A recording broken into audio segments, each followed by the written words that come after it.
Well, good morning, everyone. Come on in, grab a seat. Let's get started. This is our last week in our little refresh we've been doing, Kids in Tech. Next week, we'll be getting back into 1 Thessalonians. Jeff is back in town somewhere. I'm not exactly sure what day he got in, but his car is no longer parked out here. So that's either a sign that he's home or someone needs to call the authorities. It's Grand Theft Auto. But we do have a lot to cover today. Last week we started into the issues facing our kids. We got through about half of those. So we're going to wrap those up today. And then with what time we have left, we're going to look at some tips and some alternatives, some resources for you. Truthfully, those resources you're probably just going to have to look at on your own. I can't imagine we'd have time today to get into those very much. But everything's there in your notes. If you remember, again, 2.5 years ago, we went through this stuff in more detail. You can find all those videos on the church's YouTube page, so feel free to go back there and take your time looking through those, where we spend some more time talking about everything that's in your notes today that we won't have time to talk about today. So, but we're going to jump right into it. So we left off with TV and movies. TV and movies. What page is that for you guys? What page you got? 13. All right. Page 13, TV and movies. And this is one of those mediums that I believe has introduced a lot of the issues that our kids deal with. It's been introduced to them through the medium, TV and movies, right? Because typically that's how it starts out. You know, younger kids, we set them in front of the TV, let them watch some cartoons, whatever. But the problem is it's introduced to them in a deceptively harmful way. Kids are exposed to a lot of this world's agenda through the programming targeted to them, at them, in TV and movies. And television is really like a double-edged sword. For many parents, they feel a little bit of guilt, from sticking them from plopping, their kid in front of the TV. So to kind of help relieve parents of that guilt, these marketers have come up with programming and shows that are educational, right? Like Baby Einstein, things like that, to kind of help you feel a little better about sticking your kid in front of the TV for so long. But the truth is, even those educational, just because it's called educational, doesn't mean it's educational. Those are actually detrimental to your kids, to their brain. We talked about brain development a few weeks ago. And so shows like Baby Einstein, actually, it holds your kids' attention, but it's not actually developing their brain in a positive way. So just be careful of those things. A lot of newer TV shows. But here's something that you should consider. The American Academy of Pediatrics warns that children should not watch television before the age of 2. All right, so I'm guilty of breaking that with my own kids. Or that studies have linked early viewing with an increased risk of attention deficit disorder, autism, aggression, obesity, and possibly dyslexia. All right, so you got to take that into consideration whenever you're trying to get some quiet time or entertain your kids for a while. Just be cautious of the amount of time that you put them in front of the TV. But really, what's available to people on TV has grown over the years. If you look at this chart that we have up here, so you can see, 1950, that was obviously early on in television. I'm not exactly sure what year television was created, but you can kind of see how it's grown. And then right there between 2010, we get quite the uptick, and then 2010 up to 2000, just before 2020. That's probably about 2017 or so. Just a huge increase of the amount, right? The volume of television, of programming that's available to kids. It actually drops a little bit, and that's partly due to streaming. So these are going to be cable television shows on here. And so some of that has dropped because so much is available on streaming devices. And in fact, in 2019, we crossed a line where more Americans subscribe to streaming services than traditional cable or satellite TV. And so those numbers have only grown since then, but that was kind of the tipping point back in 2019. In addition to all the cable television that's available, there's a growing number of streaming services available in the U.S. It just keeps growing and growing, right?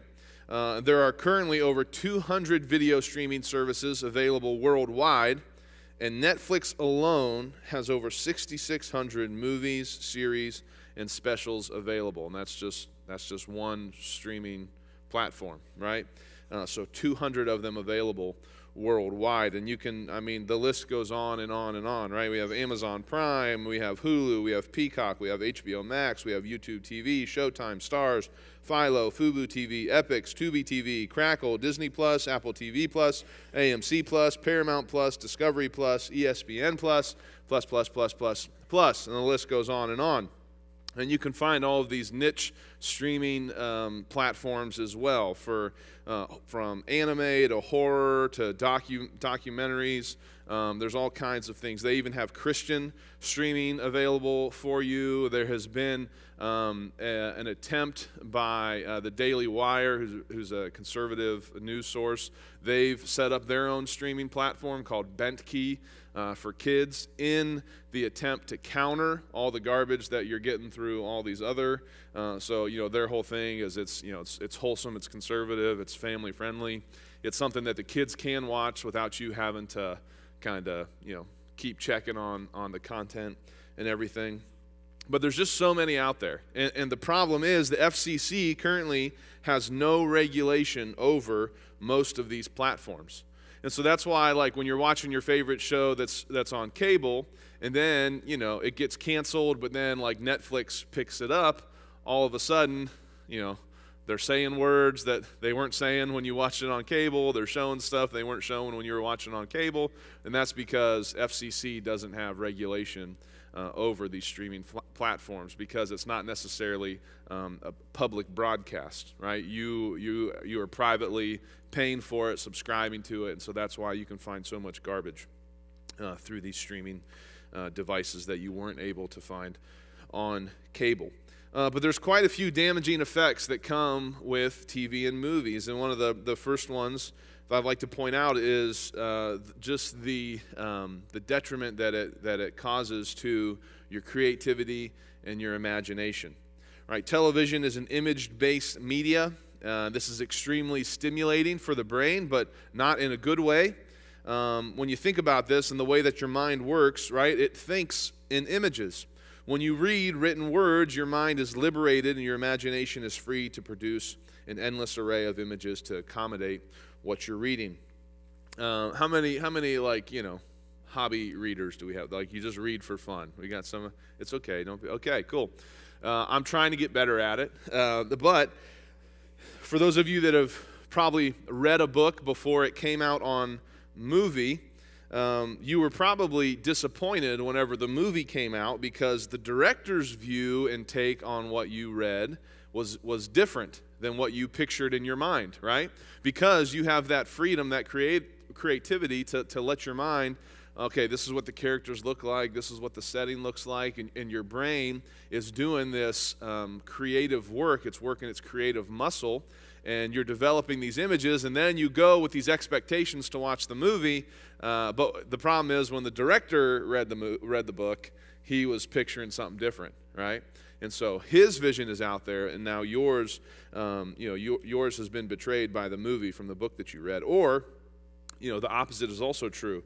You read a book after seeing the movie, right? And then what has happened is, most likely the characters that you're imagining, the settings that you're imagining, they look a lot like the movie that you just saw whenever you see the movie first and then read it. And so what's happening whenever you're watching those movies is your creativity, your imagination is taking a back seat to the images that's being streamed to you. So creativity is like a muscle. The more that you work it out, excuse me, the stronger it gets. But in this image-driven world, our creativity and problem-solving capabilities, they begin to atrophy, and that means they get worse and worse, or weaker and weaker. Our brains get to the point where they crave more and more forced-fed images to keep us stimulated, because our brains can't do it for us. And so we need more, we need to watch more and more TV, scroll through more and more pictures on Instagram, whatever it is. This is especially dangerous for our kids because exercising their creativity and imagination is a fundamental stage in brain development that begins at an early age. And so that's why plopping them in front of the TV, that's why the American Pediatrics warns you against putting them in front of a TV at an early age, because their brains are developing so much. And again, we saw that a lot a couple weeks ago. So keep that in mind. But along with that is editing. So the way that these shows are edited. And the way Dr. Dimitri Christakis puts it, he says, when you condition the mind to become accustomed to high levels of input, there's a chance that reality can just become boring. And if you compare old TV shows with current ones, this effect that he's talking about is all too obvious. Right? So the best kind of shows are those old shows like Mr. Rogers, all right, for real. There's all right, I think that's the first amen I got in this whole, I got a big Mr. Rogers fan down here. But like, there's one camera, there's one guy, and you guys know everybody loves Mr. Rogers. So calming, he's just, he's never in a rush, right? He's moving slowly across the screen, taking his sweater off, putting his sneakers on, But if you look at kids shows today, compare that to this, frenetic, cut and paste of everything popping around, these bright colors, everything flashing on the screen. Your brains get accustomed to that stimulation where they want more and more. And so that's what, those baby Einstein videos, that's what they're doing. They're just flashing different colors, different images. Like there's no narrative, right? There's no connection.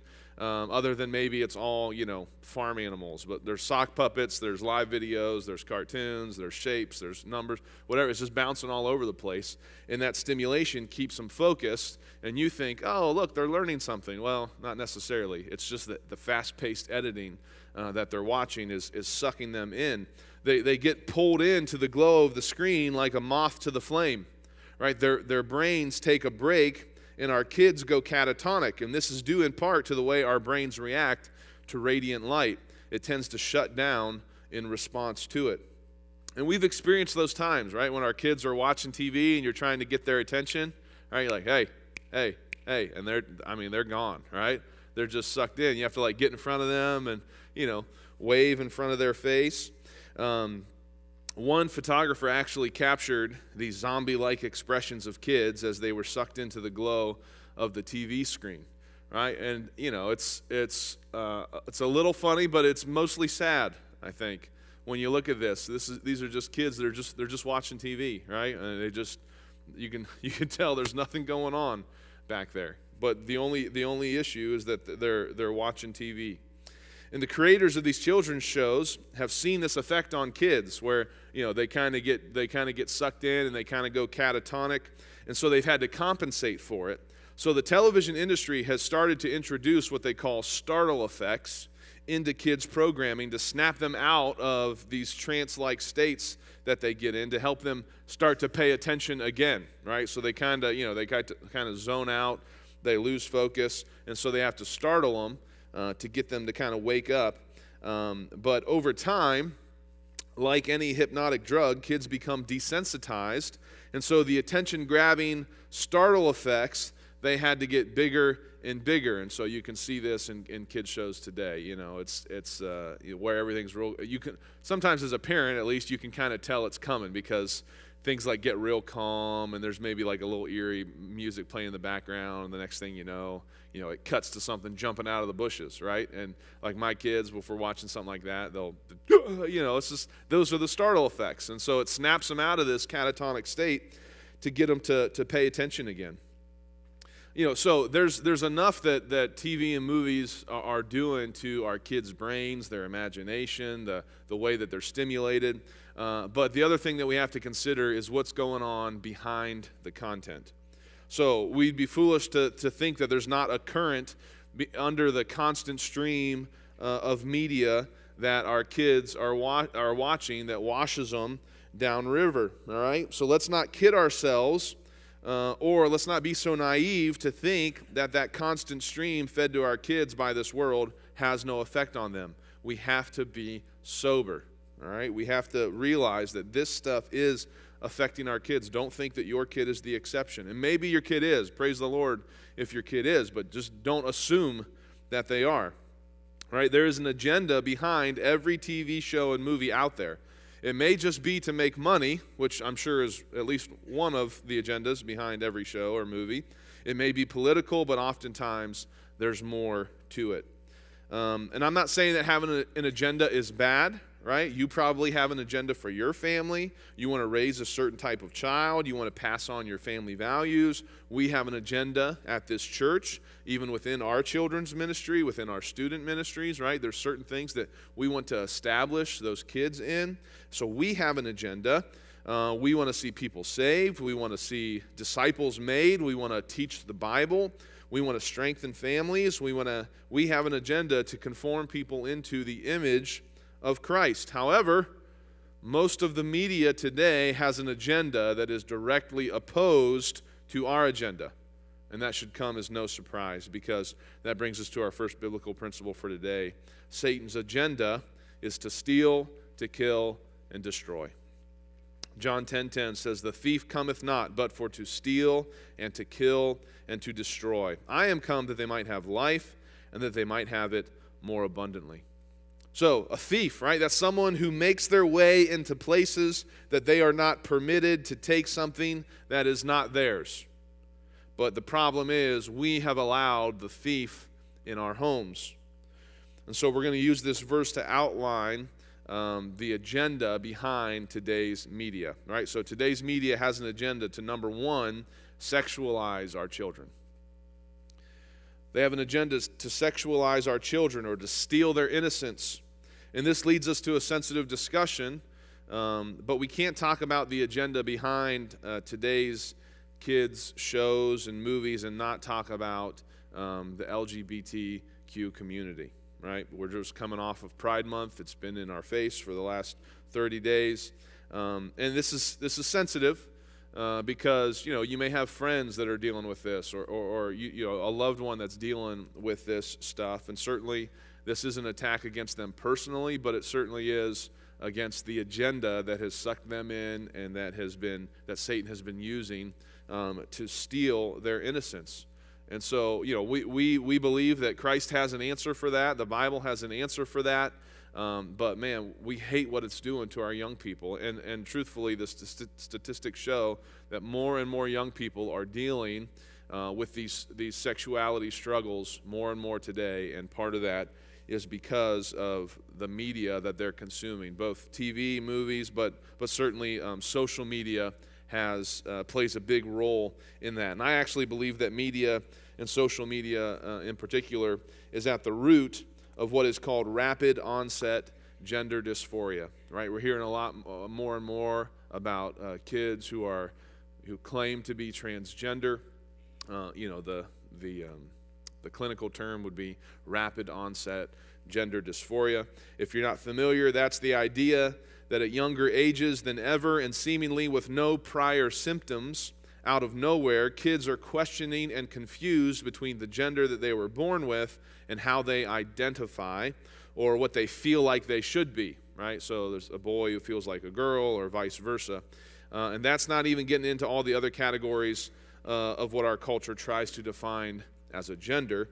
But this agenda is being both implicitly normalized and explicitly force-fed to our children through TV and the movies they watch. Look at this report. This is from Insider. This is a tweet. And again, this is a little older, but we can assume that the stats have only grown since then. From 2017 to 2019 alone, they found a 222% increase in the representations of LGBTQ identity in 2019. A total of 74 newly debuted or confirmed LGBTQ characters made their way to the screen, right? So we're not just imagining it. And the thing is, this Insider, they would be claiming it's a good thing, right? They have a different worldview than we do. But the stats are there, right? It's no coincidence that these programs, these characters have increased over and over recently in our kids' shows. So how did we get there? Well, we get to this point because there's an agenda being pushed by the creators or the writers and directors of children's television to make it happen. You can see a couple of quotes there from Breitbart.com, from Insider.com, and again, especially Insider, they're not saying it's a bad thing. They would be saying it's a good thing, because there's this whole community and culture that feels the need to force our kids to be confronted with these very mature topics and to force them to choose if they're lesbian or gay or bisexual or transgender, right? Or at the very least, to get them to question it. And that's what the Q partly stands for in LGBTQ. If you look it up, it's we typically think it means queer, but it also stands for questioning. They just want to get your kids to question their sexuality. If they can do that, then they can give them what they think the answer is and suck them in to their agenda. They sexualize our kids when they do that, and it steals their innocence. Here's some examples that we'll just put up briefly, but there was an article from Pride.com. You can imagine, what they're saying about this. 16 cartoons with what they would claim to be awesome LGBTQ plus characters. That includes shows like Steven Universe, Adventure Time, Star versus the Forces of Evil, She-Ra, Princess of Power. There's one that our family enjoyed until I kind of started to get the hint, the Jurassic World Camp Cretaceous. I think that's how you say it. But we were watching that as a family, something we all enjoyed. And then the last season, I could kind of tell in one of the episodes, I was like, I don't really like where this is going. And I had done some research, like it's typically before we watch anything, I look it up on a couple of websites. We'll talk about those later. But and I didn't see anything. So keep in mind, just because you look it up on one of the family-friendly shows or whatever, doesn't mean that it's always right. And so I had to do a little Googling and found out that it turns into there's a lesbian relationship in the show. So we had to shut it down. Those shows that I just listed, they may seem like they're for an older audience, but there's plenty that are aimed at young kids as well. And these are a bit more subtle. There are shows like DuckTales, Bubble Guppies, Arthur on PBS, Doc McStuffins, Calling All Tots, My Little Pony. There's the Paw Patrol spinoff with Rubble and Crew, Pete the Cat. So these are all shows that are directed at younger audiences, and they have some very some subtle characters in there that would fit under this category. Some of the examples are very implicit, so their sexual identity is implied, which Disney and Pixar have run wild with that. Disney has earned what I would call the Millstone Award, right? So anybody who offends one of these little ones should have a millstone hung about their neck and drowned in the depths of the sea. So I think we should hang that on around Disney's neck. But there's things like there's two moms in the background of Toy Story 4. There's a single reference to a girl by a female character in Onward. There's a non-binary sibling in Elemental. And so they're just very subtle, right? It begins to normalize it for our kids. And so parents, you have to be aware of what your kids are watching. Some of these instances are so subtle that if you're not paying close attention, if you're on your phone, you may miss it. Some of them are very explicit. In your face, a couple years ago during Pride Month, Nickelodeon in particular, Blue's Clues, they had an animated drag queen singing in a gay parade listing every kind of sexual orientation. They also had, Nickelodeon had a commercial of the same drag queen singing about all the colors of a pride flag. And so parents, you have to know what your kids are watching, the influence that TV, movies, and media have in your kids' lives. It's insane. So you have to monitor it, and what they watch, and limit what they watch, because this agenda is seemingly inescapable. So the second thing that this agenda tries to do is desensitize our children. Tries to sexualize our children, but also tries to desensitize our children or kill their conscience. Being exposed to certain subjects is not only detrimental to our kids, but it's desensitizing to our kids to the point that they become calloused to the type of content that the world would have found appalling not that long ago. But now, because of this process of desensitization, I can't say that word. this process of our kids being desensitized, it's accepted widely. All right, things like violence. An Indiana University research study concludes that violence doesn't add anything to their enjoyment of such programs and their characters. But yet they have found that about 70% of children's television shows have violent content. According to the American Academy of Pediatrics, extensive research evidence indicates that media violence can contribute to aggressive behavior, desensitization to violence, nightmares, and fear of being harmed. So they're trying to desensitize our kids to violence, trying to desensitize our kids to sex, and we talked about this quite a bit in that previous point. So we won't spend any more time on it, but the younger that these kids are exposed to sexual content, the more it confuses them, the more it shapes their view of it and leads to a desire for more. And so we have to be careful. There's also things like witchcraft, right? Kids shows today have a noticeable amount of witchcraft in them, and not the bippity-boppity-boo kind. There's legit spell books, incantations. They call on ancestral spirits type of witchcraft. Some examples are things like The Owl House, which is on Disney Plus, young teen that goes through training to become a witch. Oh, and also she's bisexual. There's a tweet from the show's creator that said, "Anyway, be gay and do witchcraft." So these are the people that are behind these shows. This is their agenda. Shows like Elena of Avalor, Sophia the First. And so again, these are for young kids. And so you see these, and there's some very legit types of witchcraft taking place in them. And then the third thing that the agenda tries to do, or that it does, is it criticizes God's design, right? It tries to destroy God's picture. And so you'll be hard-pressed to find a family that resembles the biblical structure of the home in any of the TV shows today. And so, it's always trying to destroy what the family looks like. They're always dysfunctional. You're not going to see one that works the way that God intended it to. For parental roles, right? The dads are usually idiots. The moms are the leaders in the homes. Their moms are critical of their husbands. In a lot of cases, moms are just like dead in these Disney shows. I'm not sure what it is, but usually one of the parents have died. The gender roles are usually reversed. Divorce is common. Marriage is optional. God hates divorce, and marriage is a beautiful picture of our relationship with Him, yet it's rarely portrayed that way. This influential group is obsessed with forcing their agenda on our kids and forcing them to wrestle with these very mature topics when our kids are most impressionable, most vulnerable, and they become the most confused.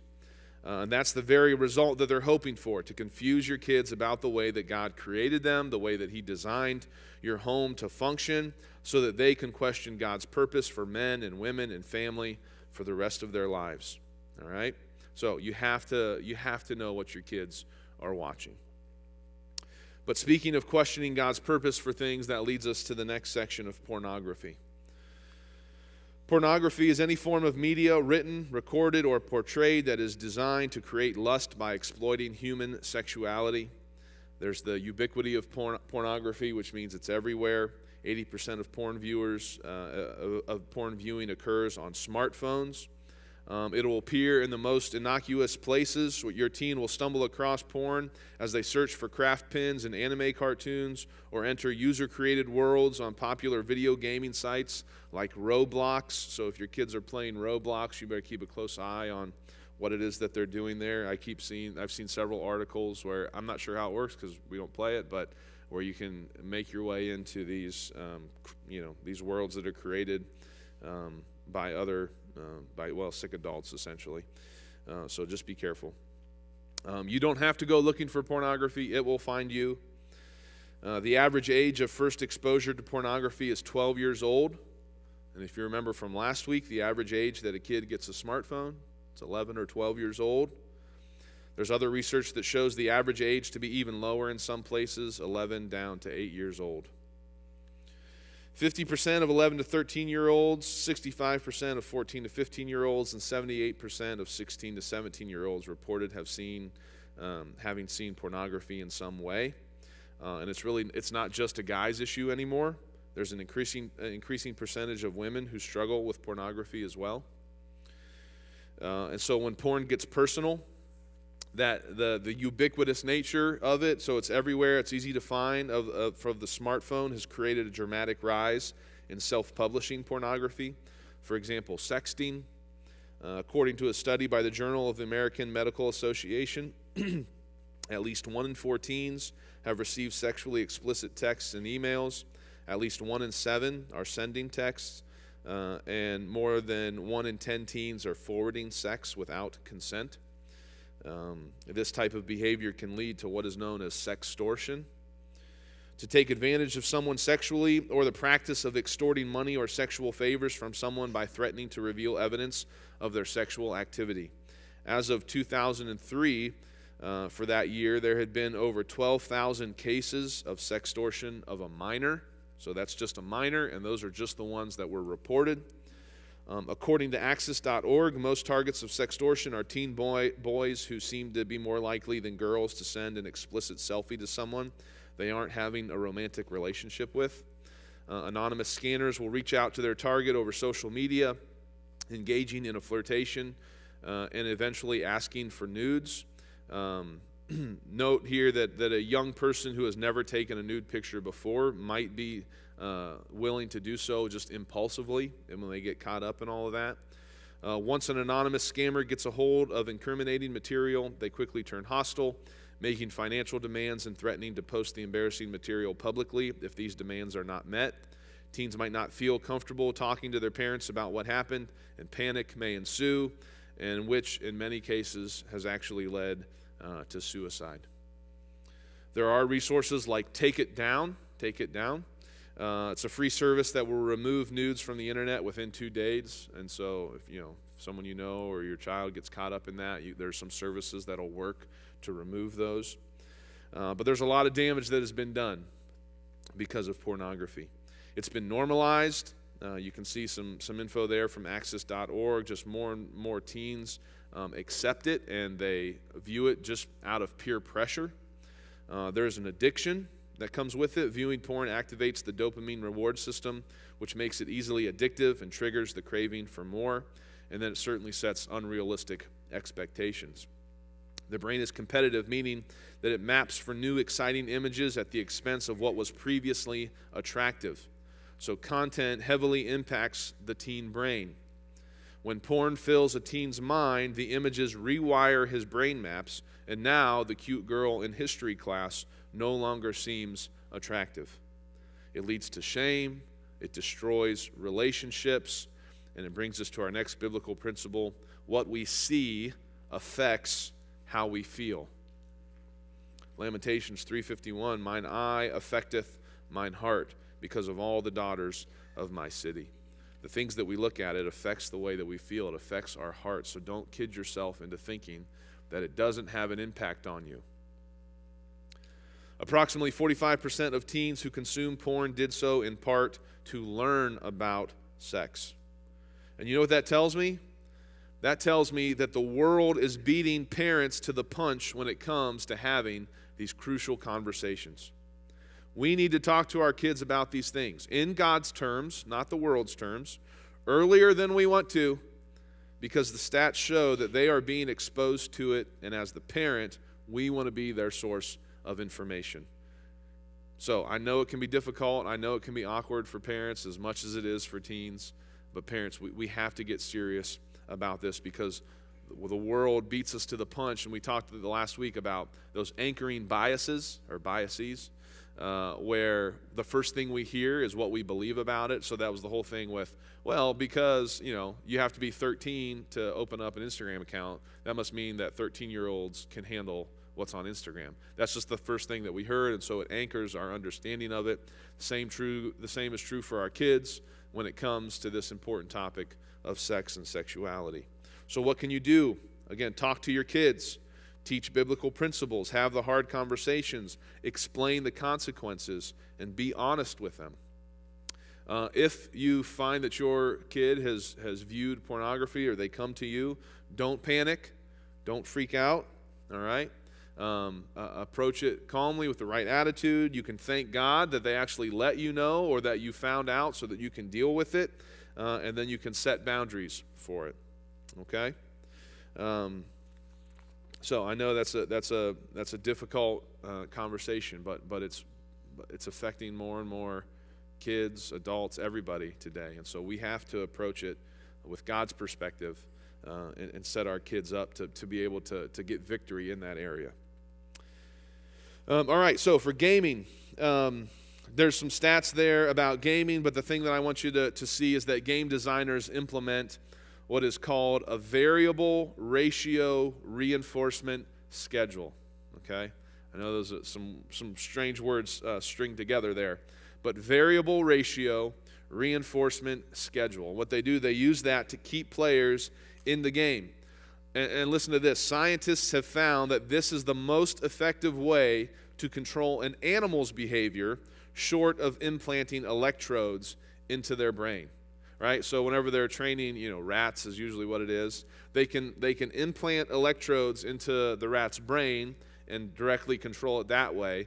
The next most effective way is through variable ratio reinforcement schedule. And that's what game designers use to keep kids coming back to their game over and over and over. It essentially wears smooth a path in the brain that makes that behavior easier and easier to commit. The way it works when you play a game or even engage in social media, it's the same concept. You get these little rewards that boost your dopamine, right? So you're playing games, those rewards are a little more obvious. You get, tokens or points or victories or whatever it is.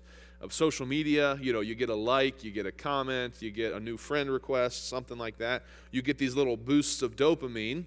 So you come back to that behavior expecting another boost of dopamine, but because it's a variable ratio, means it changes over each time you come back, that reward is withheld. So sometimes, it's usually when you start playing a game, right away you start getting all kinds of rewards because you get that dopamine hit, right? But then you don't get those rewards until you come back maybe 3 times later.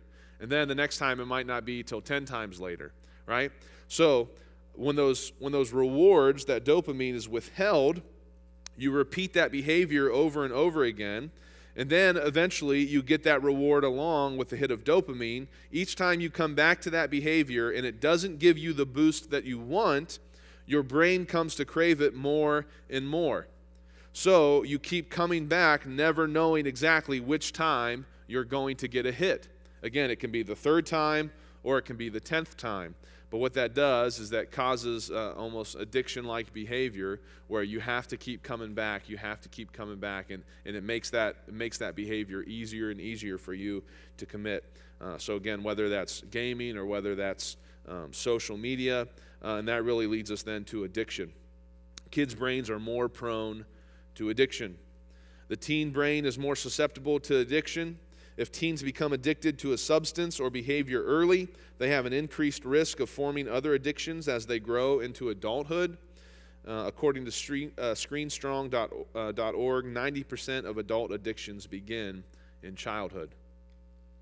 So think about all that our kids are being exposed to as a child through their smartphone, through all that stuff. You know what they're doing? They're just getting your kids hooked to keep coming back for a lifetime. Our concern is that high reward behaviors like gaming and posting on social media are designed to keep the user hooked and become addictive. In his book, Hooked, I'm not sure how to say his name, Nir Eyal, Nireyal, the book's name is Hooked.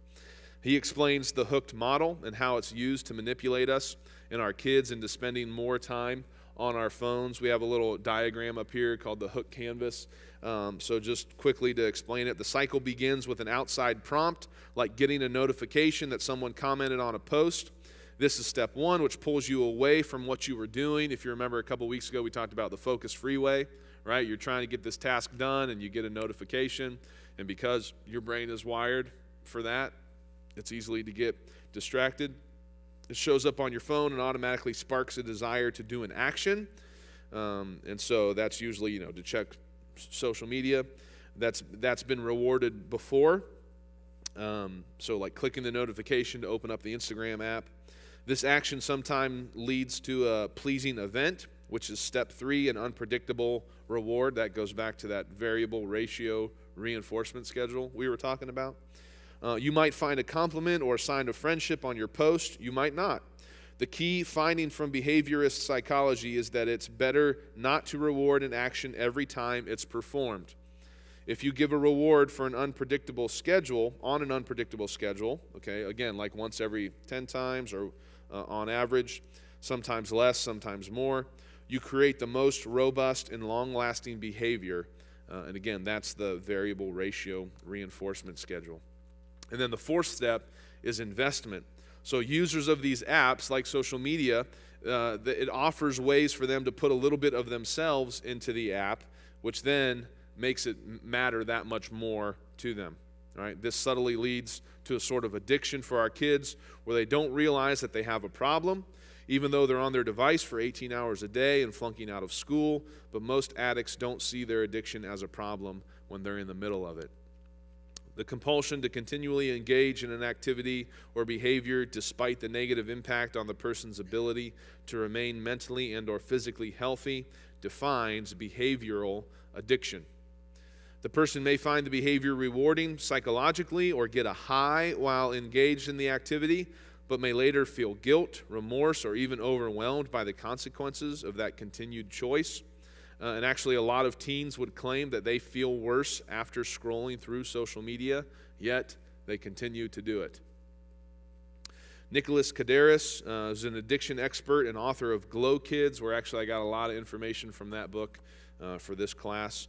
And Digital Madness says his patients are often convinced they're dealing with other issues like Tourette syndrome or borderline personality disorder, which they're introduced to through psychiatrically unwell influencers on social media. We talked about influencers last week. He said that he knows these patients are actually suffering from a social contagion instead because the treatment is forbidding access to cell phones and the internet for a short period of time. That treatment is usually the cure, which wouldn't really happen with genuine borderline personality disorder or gender dysphoria, right? So the cure to that is just to get the kids off their phones, off the internet. And so if it was truly these issues, that wouldn't solve it, right? So it's just this social contagion that our kids get caught up in. There's a couple, for time's sake, we won't read. There's a couple more quotes there that you can check out. One of them being from Nicholas Kadaris, the Glow Kids book. All right. So we got 20 minutes left, 15 minutes left. So we have a lot to get through. Like I said, you're going to have to look through a lot of this stuff on your own to get, you're going to have to do some research.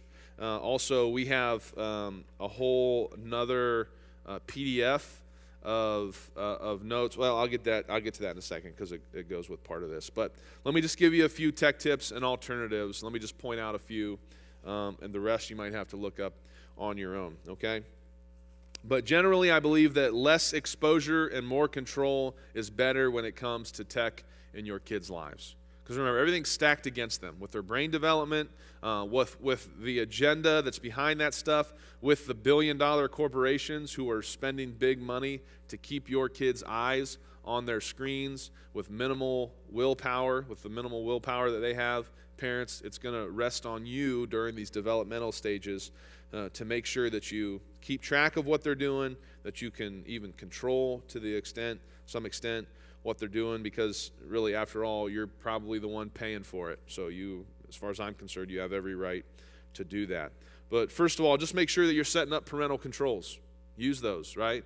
Some are better than others, and we'll look at some programs that you can use that kind of supplement those things, or just kind of parental controls on steroids.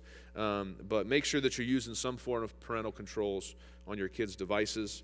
One thing I would encourage you to do is do a tech budget for yourself, for your kids. So first of all, just track how much technology you use or how much screen time you use within a week. Don't change your behavior yet, just to kind of get an idea. This is just like your finances, right? You got to know where your money's going before you can budget it appropriately.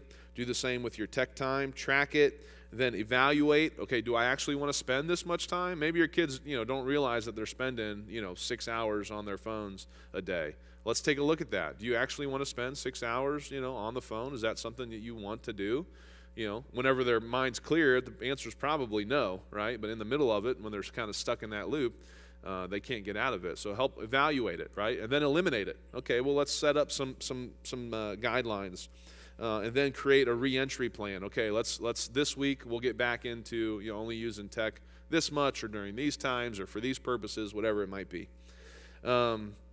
Take some tech breaks. So in his book, what's it called? TechWise Family. That's what it is. There's the author Andy Crouch gives some tips for this. But 1 hour a day. Ideally, that hour would be before bed.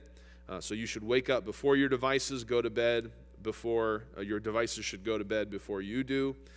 Have set times when tech is available, maybe, rather than setting times that it's not. So, hey, kids, you can watch TV from, 7 to 8 at night. And especially during the summer when it's nice out, if they're in the middle of playing, having fun, and 7 o'clock and through 8 o'clock comes and goes, well, that was their TV time. 8:30 rolls around like, hey, can we watch TV? Oh, sorry. TV's only available 7 to 8. Instead of saying, it's not available at these times, only make it available at certain times. But again, back to tech breaks. 1 hour a day, 1 day a week, 1 week a year. There are some things to consider. Digital vegetables versus digital candy. Right, so identify digital vegetables or tech that can that's positive, you can use it in a healthy way, versus digital candy and where you're just getting that dopamine hit, like you would get a sugar high from candy. Create more than you consume. Use it as a tool rather than a toy. You can share a specific skill or interest if your parents allow you to use social media rather than just sharing TikTok dances. Use screens for a purpose and together rather than using them aimlessly and alone, right? So find ways to use tech in a healthy way with your family. Let me just encourage you young people too for a minute. I know there's just a handful of you here, but I'm going to encourage you to take some agency when it comes to your use of technology. That means take some control for yourself. Right? You should listen to your parents' guidelines and the limits that they put on it, and you should not fight those because they're doing it for your health. But you can take some control for yourself as well. That's what it means to take some agency. Set some guidelines for your own. You only use it for certain purposes. Maybe among your friends, you guys can create a code of conduct, how you use technology amongst your own friends. So like maybe when you're all together, just decide, hey, we're not going to use phones while we're in person. We're going to limit our texts. We're not going to text about everything that happens in our day so that when we get together, we actually have something to talk about. Maybe you have agreed upon breaks from technology or even like a detox from technology. You guys go through it together as a group of friends. Plan some nights down the road where they're phone-free nights. Buy a Polaroid camera instead of taking pictures or a disposable camera or whatever. Instead of taking a picture of everything that you do with your smartphone. Polaroid, you only have like 10 photos, and it's like stuff's expensive. It's like $30 a photo anymore, but actually it's like $1 per photo, I think, at least when it comes to Polaroid cameras. But plan that and use that, and just say, hey, we're going to have a phone-free night, and we're going to go out and do something, putt, bowl, whatever, and we're not going to take pictures with our phones. We're going to use an old-school camera. If you need some help with that, just talk to any of the boomers in the room. They can help you with that. When I went to summer camp, we had to use disposable cameras. Because our parents didn't trust us to take the Minolta, the family Minolta to camp with us, but we didn't have smartphones, and so you had to take. You only had I think it was 24 maybe images or pictures to take on a disposable camera. And then you had to listen to this. You had to mail that thing away, and then you had to wait weeks before you could even see if the pictures turned out or not. And so just find some ways.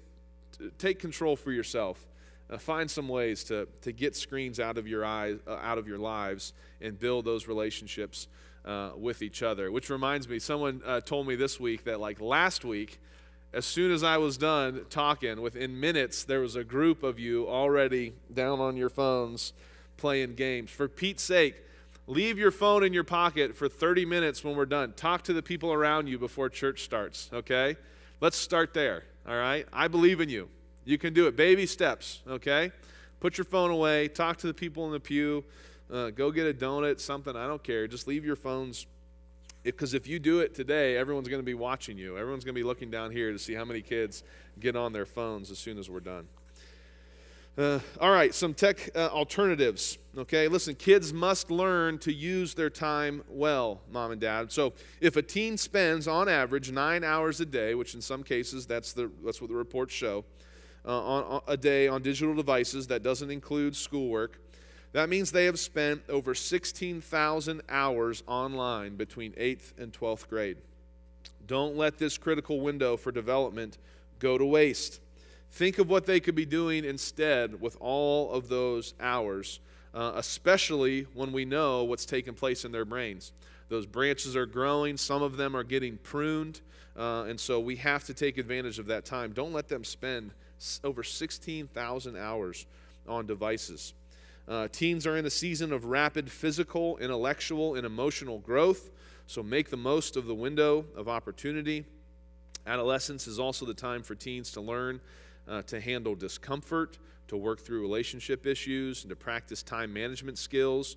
Habits built over time are hard to break. Unfortunately, those habits are usually stuck on your smartphone. When you first implement a break from screens, if your kids are too attached, they'll most likely claim that they are bored. But there are benefits of boredom. Boredom is not bad.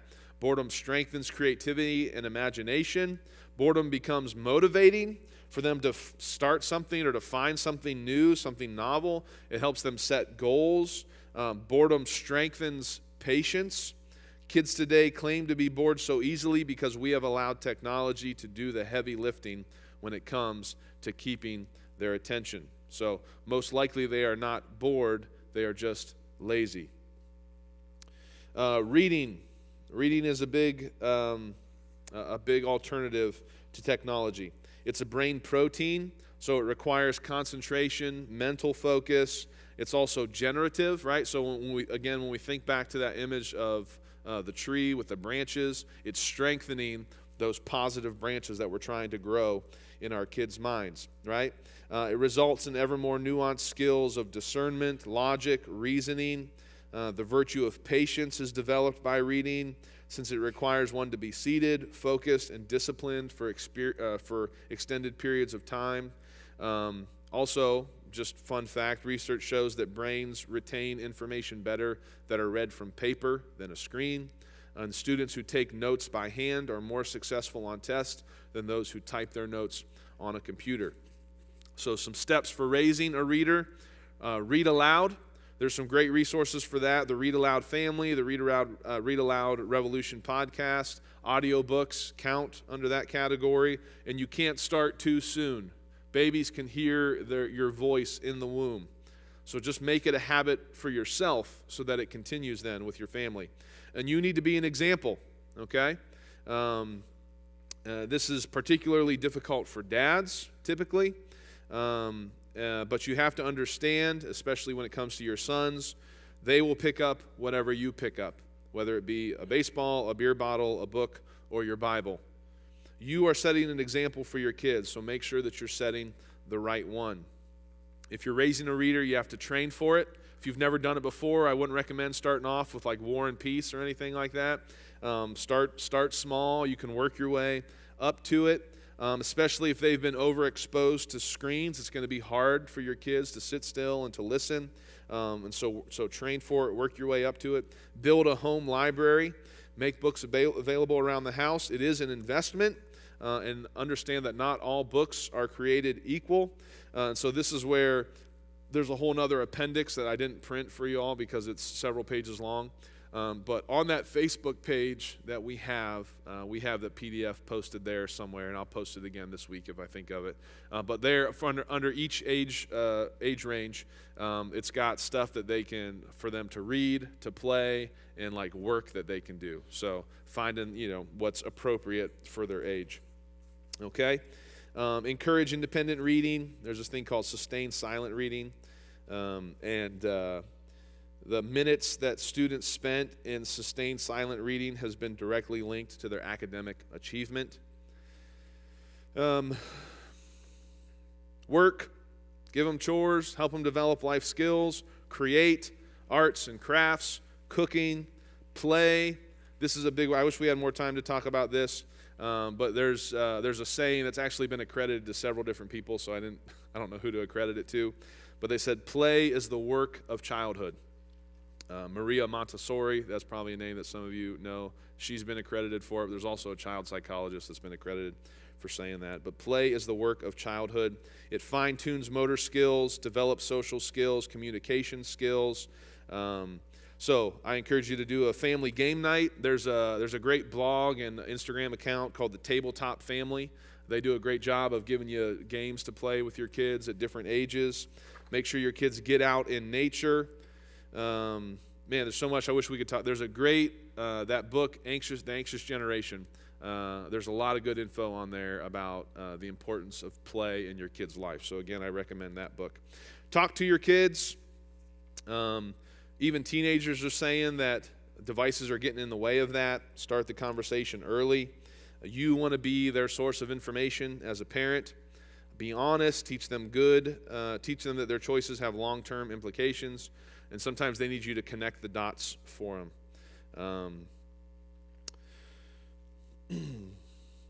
Here we go. Externally imposed limits don't carry the power of internally owned values. So talking to your kids develops those family values in your kids. And so you can set guidelines. You can set parental controls on devices, on media. But if that's the only way that you're trying to control your kids, you're trying to use these things on the outside to force them into your control. But if you talk to your kids, if you develop those values inside them, then you won't have to use all these controls over them. You won't have to be one of those helicopter parents that's always watching every move they make, because you can trust that your values are their values, and then that will help direct their behavior from the inside out. Sorry, I'm skipping so much for time's sake. You can look at that. You can. Biblical principle, parents have the God-given responsibility to teach their kids, so that's where those family values come from, which your family values should be biblical values. That's our best defense against the thief who's trying to steal and to kill and destroy our families. All right. Sorry, I'm flying through this. The resources you'll have to look at, there's way more than this. But there's some books there that I would recommend that I used a lot for this material. Let me just point out a few other things under software. Bark. So this would be like the supplement to parental controls. Bark is probably the leading organization on that, but there's a few other ones there. Under websites, miscellaneous websites, axis.org. A lot of great info there. That's a Christian organization. And they just have, you can find stuff on YouTube, but if you pay $99 a year, which it may be worth it depending on what stage your kids are in, there's a lot of good info that you can get from them. They have conversation guides. They have a weekly email that just kind of keeps you up to date on what's going on in the world that our kids are living in. The other website is pluggedin.com or Plugged In Media. That's from Focus on the Family. So that's usually where I go to first if I want to see if a movie or a TV show. They might even have games and books and stuff like that and music on there if you want to get an idea of what's in there. The only problem is it's not exhaustive, but that's a good place to start, because the other one is Common Sense Media, which is more worldly. So they would say the LGBTQ representation is probably a good thing, and so you just kind of keep that in mind, but they would have more info on their website. Bark-O-Matic, another website. That's from the organization Bark. If you need help setting up parental controls, you can plug in every device in your home, even gaming consoles and stuff, and it'll spit out step by step how to set up parental controls on those devices. So just want to point a few of those out. Okay. In conclusion, all of these things are to help you and your child manage the virtual world.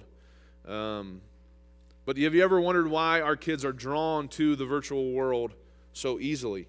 I think part of it is because they don't have greater life to live for in the real world. It's more attractive, it's more appealing. They find more purpose in there. And so as parents, we need to give our kids something to live for, and we can find that in Scripture. 2 Peter 1:3, according as his divine power hath given unto us all things that pertain unto life and to godliness through the knowledge of him that hath called us to glory and virtue. And so we can find that in the Word of God. And so you can use that and implement everything that we talked about today. But if you try to do it apart from what God has given you, you will still fail your family.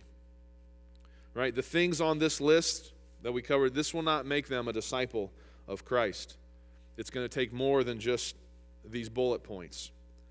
But God has given you his word to instruct you, his spirit to guide you, his church to walk beside you. Those are your greatest resources in this fight against the world and the media that it's feeding to us and our families. And so that brings us to our last biblical principle. Few find the way. Right? We say that if you do what the world does, you get what the world gets. But there's few that actually find the way to life. Matthew 7:13.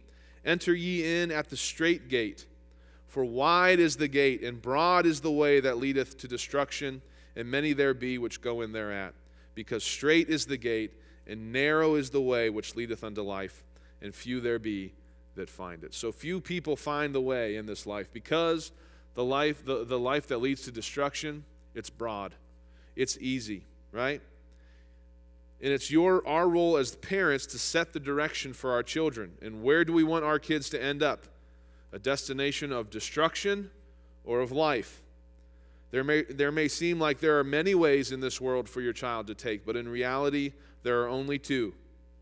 There's the broad way. It's an easy route. You avoid affliction. It's well populated. There's plenty of people on it.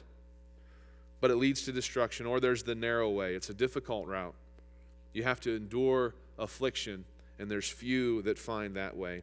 Few find the way because not all parents are training up their children in the way that they should go. And I know that the world has parenting ideas and philosophies. I'm aware of the studies that the world puts out. And if you want to go the way of the world, that's fine. The road is wide. It's easy. Everyone is headed that way. You won't be alone. But it ends in the destruction of your child. So, again, if you do what the world does, you get what the world gets. So, parents, take a stand, do the work, make the investment. Your kids may hate you now, but if you do things God's way, he promises us that our kids will thank us in the long run, and it will result in the peaceable fruit of righteousness. It's hard now, but the fruit that it produces is well worth it in the end. Okay? So I know that's been a lot of info over the last few weeks. If you have questions, come talk to me. Come talk to Josh. We've spent a lot of time dealing with it with just within our ministries and just looking at it, being aware of it. He obviously helped teach it the last time we went around. Even has even more info on stuff that we talked about. But we're here to help. The church is here to help. But trust the Lord. Trust that his word is true. When you do things his way, you'll get what he promises you'll get. And we'll have to do it together because there's not a lot of people on this path that we're trying to take. Okay? Let me pray, and then we'll be dismissed. Lord, we come to you again, and thankful for this time as discouraging as it is at times to understand this and to see what our families are up against. Lord, we take courage and we take hope knowing that you have a solution for it. And so, Lord, just give us the wisdom that is required. Give us the strength and boldness that is required when the whole world is pressing against us to live a different way, to trust your word, to follow the steps that you've laid out for our families, and then we'll trust you that is the way that our kids should go, that your word is sufficient to combat any issue that we have, And so, Lord, help us to understand it, to live it out in our lives for our family's sake, for our children's sake specifically, Lord, and for your glory's sake. We pray these things in your name. Amen.